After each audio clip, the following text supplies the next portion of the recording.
আরে কি বলছেন কি কিছুই তো বোঝা যাচ্ছে না। আরে আমার কাছে তো এই জিনিস আছে।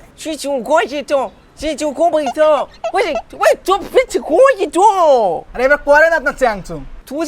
কিন্তু আপনি উল্টা ভাবে কেন পড়েছেন?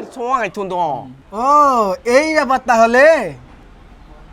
এমন একটি ওপেন এয়ার টিডব্লিউএস আছে যেটা কানে পড়ে থাকলে আপনার সামনে যদি কেউ ছুছেং চাং চুং চিংছা এই ধরনের ভাষায় কথা বলে তো আপনি সেটা আপনার ভাষাতে মানে বাংলাতেই শুনতে পারবেন, কারণ এই ওপেন এয়ার টিডব্লিউএস এর রয়েছে অটো ট্রান্সলেট সিস্টেম। তাই আপনার সামনে যে কেউ যে কোনো ভাষায় কথা বলুক না কেন আপনি সেটা আপনার নিজের ভাষাতেই শুনতে পারবেন। চলেন খুলে দেখি জিনিসটা আসলেই কেমন। এই জিনিসটা আবার অ্যাপ সাপোর্টেড, ভিতরে ইউজার ম্যানুয়াল, এখানে কিউআর কোড স্ক্যান করে আপনি অ্যাপ ডাউনলোড করে নিতে পারবেন। চার্জিং কেবল আছে। আমরা মেইন জিনিসটা দেখব।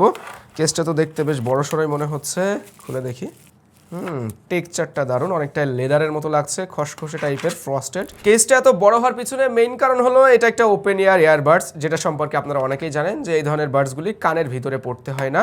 Glossy finishing, black colour, build quality বেশ প্রিমিয়াম লাগছে। টিডব্লিউএসটির অ্যাপ রয়েছে এআই কুল নামের। এটা ওপেন করার পরে অনেকগুলো অপশন থাকছে, বাট আমরা কনভারসেশন করতে পারবো এই অপশন থেকে, মানে ট্রান্সলেট করে আর কি। এখানে যে কথা বলবে তার ল্যাঙ্গুয়েজ এবং আপনি কোন ল্যাঙ্গুয়েজে শুনতে চাচ্ছেন সেটাও সিলেক্ট করতে পারবেন। সাউন্ডের লাউডনেস ঠিক আছে এবং ক্লিয়ারিটিও ওকে আছে। আর একটু ওয়াইড স্টেজে সাউন্ড পেলে বোধহয় ভালো লাগতো, এমনটাই ফিল করছিলাম। তাছাড়া বেস, তারপরে ভোকাল টোন, ইনস্ট্রুমেন্ট সাউন্ড এগুলাও ক্লিয়ার শোনা যাচ্ছিল। আর প্লেব্যাক টাইম যেহেতু ওপেন এয়ার, এগুলোতে ব্যাটারির জন্য জায়গা বড় থাকে, সেই ক্ষেত্রে আপনি 10 আওয়ার্সের মতো প্লেব্যাক টাইম পাবেন। আর যদি কেস সহ ব্যবহার করেন তাহলে আপ টু 37 আওয়ার্সের মতো প্লেব্যাক টাইম দিতে পারবে। এটার মডেল হলো জো G37, যেটার অফিসিয়াল দাম 2700 টাকা এবং সাথে 1 বছরের ওয়ারেন্টিও থাকছে।